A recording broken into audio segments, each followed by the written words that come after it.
What's going on, guys? It's Foxxy here for yet another edition of Foxxy's Flea Market Pickups.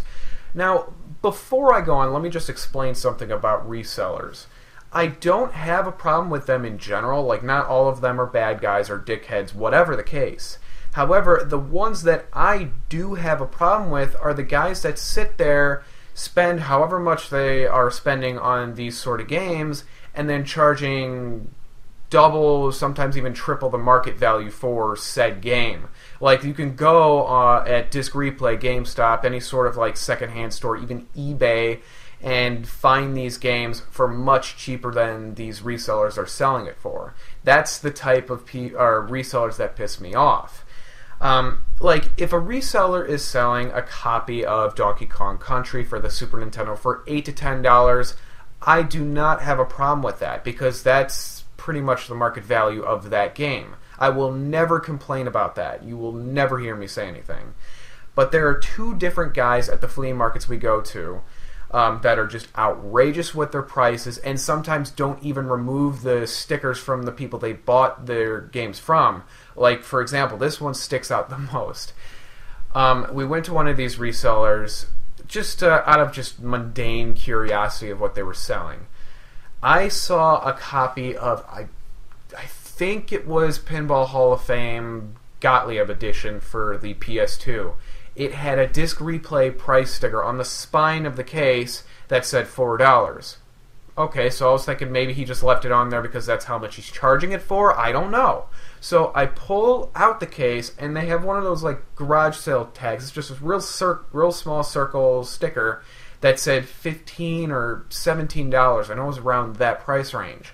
And that's way, way more expensive than what you should pay for that game. That's way above market value. So it's just those type of resellers that, you know, drive me nuts, and that are screwing people to try to make a quick buck or whatever. But like I said, they're not all dickheads. They're not all trying to screw you. It's just from my personal experience, from the places that I've went to, it's more common than to find these dickhead sellers than to find one that's really nice and willing to give you a good deal on something. Alright, and with that said, let's move on to today's stuff. So, let's start with this. Let's start from like oldest to newest, I guess. First, we have a Super Game Boy for the SNES.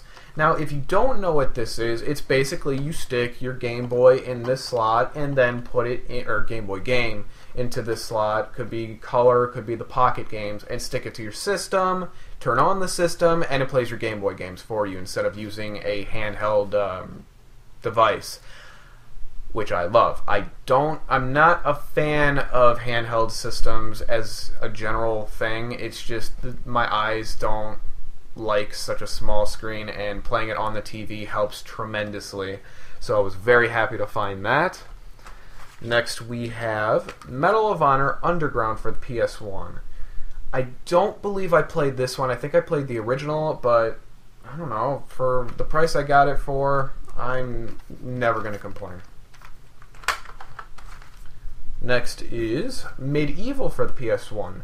This is a game I used to play heavily back when I first got my PS1. I love this game. I think it's fantastic. If you like PS1 games in general, I highly recommend Medieval. Next is Army Men Sarge's Heroes 2. Never played this. I have played a couple of the Army Men games in the past, back in, I think, elementary school. I actually don't remember if I like any of them. I know the Army Men RTS game is actually pretty fucking good, but this I have no knowledge of. Next is Beyblade V-Force for the Game Boy Advance. I love Beyblade, or at least I did when I was younger. The newer stuff doesn't interest me because the toys nowadays just are, how do I put it? They don't have the same appeal as the old plasticky ones from back in the day. Like, they don't look as menacing as they did way back then when they had like spikes and shit all over the attack wheels. Now it's just they all look the same sort of thing. But I haven't played this. I have the one on the PS1 and I have one on the GameCube, but either way, I love Beyblade, so eventually I had to pick it up someday. Alright, moving on is Burnout 2 Point of Impact. I don't even care for like the story mode, but there's a mode, like a mini game thing, I don't know if it's called Chaos Mode or something. It's so much fun, and well worth just playing for what I paid for. I mean, the mini games on this are, in my opinion, way better than the actual story mode. Very good game. Shadow the Hedgehog. Don't know anything about it. I really don't play that much Sonic games. Like, after playing Sonic 06 on the PS3 and Xbox 360, I just kind of fell into a big depression of just never wanting to play another Sonic game again because of how bad it was. But, whatever. Shadow the Hedgehog, I'll play it someday. I just don't know when. Siren for the PS2. I have played, I think it's called Siren Blood Curse, or whichever the one is on the PS3. I thought it was absolutely amazing. So hopefully this is just as good or even better. Star Wars Battlefront 2. I like the game. I'm not like in the crowd that thinks it's one of the best games ever made. It's a good fucking game, don't get me wrong, but for all the praise it gets, I'm not going to say it's not justified because it's just everyone's opinion, but I like it. I don't think it's as amazing as everyone thinks it is, but, it's a fucking good game. I do recommend this. Okay, so I got 4 games left. I don't typically buy sports games. As me, I don't look like I even play sports, but there's certain games like NFL Blitz that I will buy and go for and move my computer so it doesn't fall asleep. But this series, the NBA Street Series, is one of the very, very, very few sports games that I love. I don't know what it is about it. I think it's incredibly fun. If you like sports games, if you like basketball games, it's very arcadey. It's not a simulator. I highly recommend this if you're into that sort of thing.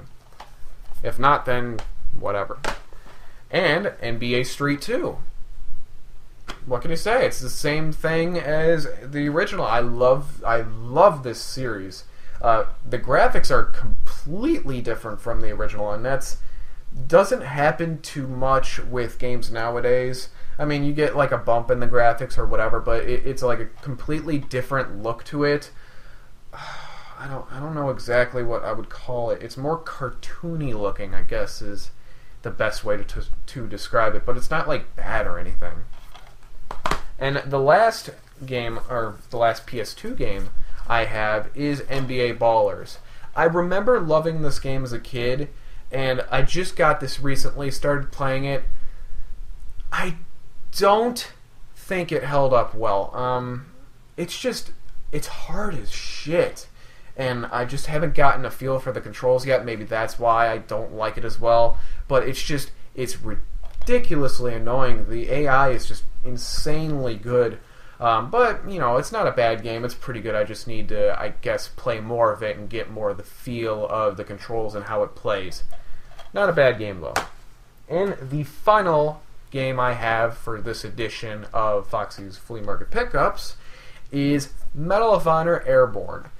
I think it's an underrated game. Now, that's just my opinion. I know a lot of my friends and a lot of people I know do not like this edition of Medal of Honor. They prefer the ones on the PS2 and the remake on the PS3.